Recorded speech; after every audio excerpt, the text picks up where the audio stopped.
ஆச்சி அதிரசமா விடுங்க, கையில தட்டி சூடான எண்ணெயில பொரிச்சா அதிரசம் ரெடி. அதிமுகவின் முன்னோடி தலைவர்களில் ஒருவரும் முன்னாள் சபாநாயகருமான PH பாண்டியனின் மகன் மனோஜ் பாண்டியன் திமுகவில் இணைந்திருப்பது தமிழக அரசியல் களத்தில் பெரும் விவாத பொருளாக மாறியிருக்கிறது. அதிமுகவின் அதிருப்தி தலைவர்கள் திமுகவில் இணைந்து வருவதற்கான காரணங்கள் குறித்தும் இதுவரை இணைந்தவர்கள் பற்றியும் நாம் இப்போது விரிவாக பார்க்கலாம்.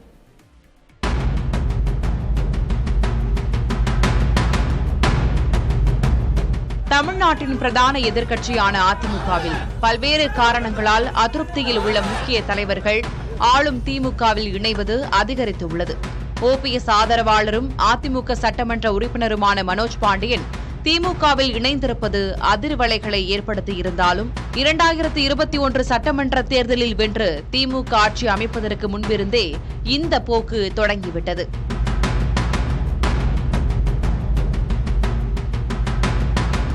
KKSSR ராமச்சந்திரன், ஏவா வேலு, ரகுபதி, முத்துசாமி, சேகர் பாபு, ராஜகண்ணப்பன் உள்ளிட்டோர் ஏற்கனவே அதிமுகவிலிருந்து விலகி திமுகவில் இணைந்து பணியாற்றி அமைச்சர்களாக பதவி வகித்து வருகின்றனர்.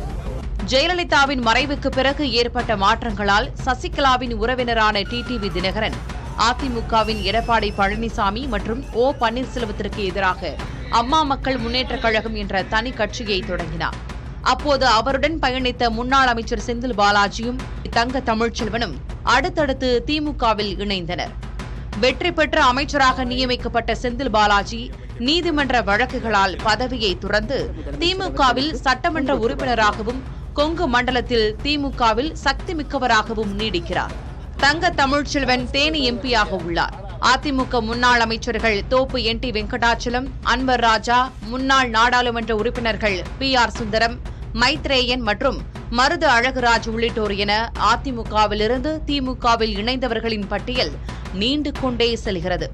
2026 சட்டமன்ற தேர்தலுக்கு பாஜகவுடன் கூட்டணி அமைத்ததால் கட்சியிலிருந்து விலகியதாக அன்வர் ராஜா கூறினார். வேறொரு இயக்கத்தின் சொல்படி நடக்கிற இயக்கமாக அதிமுக மாறிவிட்டதாக மனோஜ் பாண்டியனும் தெரிவித்திருக்கிறார்.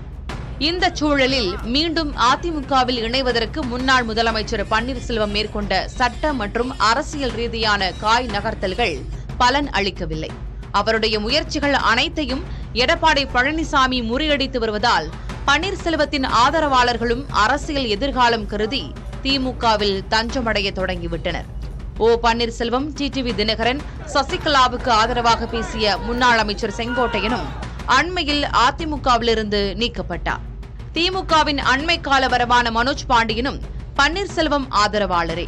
பன்னீர்செல்வத்தின் இன்னொரு முக்கிய ஆதரவாளரான முன்னாள் அமைச்சர் வைத்திலிங்கமும் தனது அரசியல் எதிர்காலத்தை கருத்தில் கொண்டு பல்வேறு வாய்ப்புகளை பரிசீலித்து வருவதாக கூறப்படுகிறது. 2026 சட்டமன்ற தேர்தலில் வென்று மீண்டும் ஆட்சி அமைத்துவிட வேண்டும் என்பதில் உறுதியாக இருக்கிறார் தமிழக முதல்வரும் திமுக தலைவருமான MK ஸ்டாலின்.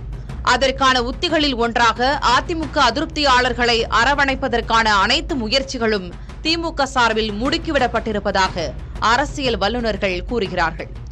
சட்டமன்ற தேர்தலுக்கு இன்னும் சில மாதங்களே இருக்கும் நிலையில் திமுகவில் இணையும் அதிமுக பிரமுகர்கள் எண்ணிக்கை அதிகரிக்குமா? இது அதிமுகவுக்கு பின்னடைவாகவும் திமுகவுக்கு பலமாகவும் அமையுமா? இந்த அதிருப்தியாளர்கள் தேர்தலில் தாக்கத்தை ஏற்படுத்துவார்களா?